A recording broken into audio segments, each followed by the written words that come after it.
Hi, this is Stefan Gonick from EFTAlive.com and FindingTheLoveYouWant.com.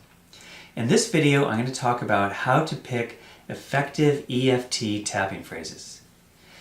One of the most common questions that I hear from new tappers is, what words do I use when I'm doing the tapping? And I know, in fact, when I was first learning tapping many years ago, that would be confusing for me at times too.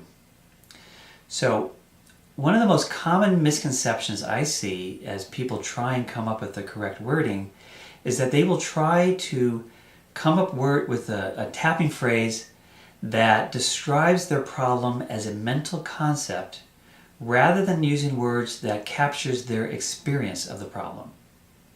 If you think about the premise of EFT, which is that all negative emotions are due to disturbances in our energy field, and the purpose of the tapping phrase is to help us get in touch with that disturbance as fully as possible so that we can then clear it with tapping, then that helps us understand that we want to find words that helps us tune into the disturbance as well as we can, which is going to happen by using words that describes our experience of the problem rather than words that describe our mental conception of the problem.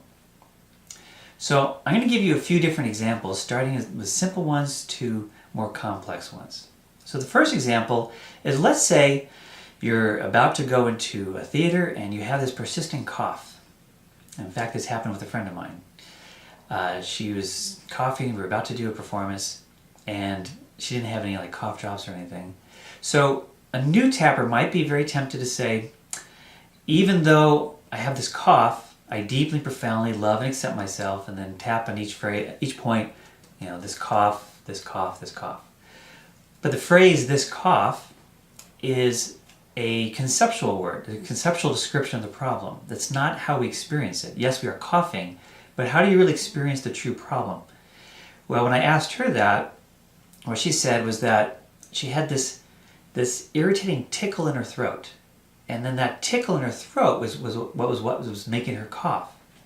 So then the tapping phrase became, even though I had this irritating tickle in my throat, tapping on this bright shot point, I deeply, profoundly love and accept myself. You would say that 3 times. And then each point you would say, irritating tickle in my throat, irritating tickle in my throat. So that became the tapping phrase. And that phrase, irritating tickle in my throat, captured her physical experience of the problem. And a few rounds of tapping took care of her cough. Okay. When we're trying to come up with words that capture the experience of the problem, one of the things to keep in mind is that we usually want to try and come up with the emotion we're experiencing with the problem and our thoughts about the problems, or it could be a thought behind the emotion. So for instance, here's another example. Let's say during your work day, you got into a conflict with your boss, and you came home and you were feeling angry. So just saying, angry at my boss as a tapping phrase is a good start, but remember, we want to get as specific as possible and tuned in as completely and fully into the problem as possible. And naming the emotion is a good starting point, but it's not the end of it. Because the question is, why are you angry at your boss? Okay, so it's not just the emotion. So lots of times good tapping phrase will be the emotion plus the reason for the emotion. So in this example, maybe you're angry at your boss because you didn't feel like your boss appreciated your sincere efforts. So then the tapping phrase would be, even though I'm angry at my boss because he didn't appreciate how hard I tried. And then that would be the tapping phrase. Okay. Now, interestingly, that kind of thing can be taken even more deeply. So for instance, if you tap on that for a while, angry at my boss because he didn't appreciate how hard I tried and my sincere efforts. Another question that you can ask yourself is, and what does this remind me of? And it might remind you of, maybe as an example, say your father many times growing up didn't appreciate how hard you were working at something and was just being critical without appreciating your efforts.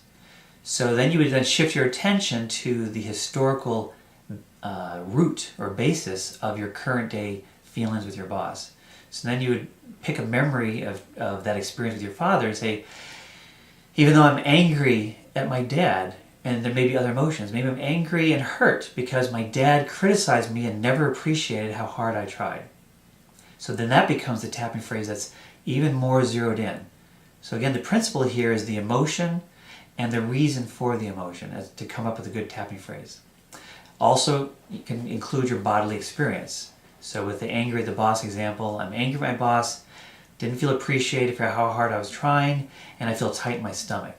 So the tapping phrase specifically then would be, even though I'm angry at my boss for not appreciating me and I have this tightness in my stomach, I deeply, profoundly love and accept myself. And then continue on all the points.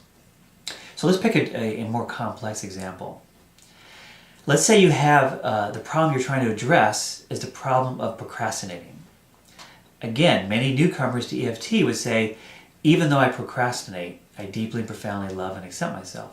But the word or phrase, even though I procrastinate, is again a mental conceptualization of the problem. It is not your experience of the problem. So how do you come up with a phrase that captures the experience?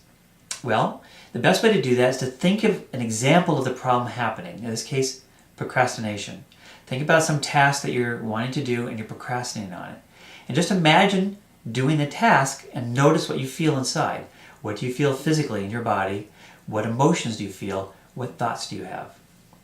So as I try and tune into what it's like to not do this task, to procrastinate on doing the task, I notice I feel this feeling of aversion in my body. There's this tightness in my chest, and I feel this feeling of aversion of doing the task. So I start to stay with that and say, okay, why am I feeling aversion? What's that about? And then I might get in touch with, well, I have this feeling like I have to do it perfectly. And I'm scared that I won't do it perfectly. So it's like, aha, okay. So my experience of procrastinating is actually, as we get more in touch with the specifics of what this problem is about, is that actually I feel this feeling like I have to do it perfectly, and I'm afraid that I won't. So the tapping phrase, instead of even though I procrastinate, would be, even though I'm afraid to do this task because I'm afraid that I won't do it perfectly, I deeply and profoundly love and accept myself. So remember, feeling and reason for the feeling. Even though I'm afraid to do the task because I'm afraid I won't do it perfectly. And then that would be what you tap on. So now this is just an example. Again, with procrastination, lots of times you can go even deeper, like with the example with the boss, which is, I'm afraid I won't do it perfectly because when I was a child, I got criticized if I didn't do it perfectly. So that is the historical basis of my current day issue. So then you would look for memories where you were criticized for not doing it perfectly. Maybe an example would be you'd get a report card, or you'd get a test results back, and you got a 95 on your test, and one of your parents said, "Why didn't you get 100?" And you didn't get, instead of getting praise for doing it really, really well, there was some judgment or criticism for not doing it absolutely perfectly. So you'd want to tap on those experiences. So even though I am really hurt that, say it was a mother, my mother criticized me when I got an almost perfect but not perfect test score, I deeply, profoundly love and accept myself. And again, you're trying to identify all the emotions. So I'm hurt that she did that. Maybe I'm mad that she did that. I'm scared of not doing it right because I'm afraid I'll get criticized again. So there's sadness and hurt, there's anger, and there's fear. Okay. So again, tapping phrases, generally you want to include an emotion and/or a body sensation, and then the reason behind it, the because. I feel scared because of something. So these are the concepts, is you want to find words that capture your emotional experience of the problem, your physical experience, and your thought experience of the problem as specifically as possible. If you follow these concepts, it'll help you pick much more effective tapping phrases for your own personal tapping. Now, if you'd like to find out more information about EFT, more useful articles, audios, and videos like this one, please visit EFTalive.com and findingtheloveyouwant.com. Thank you.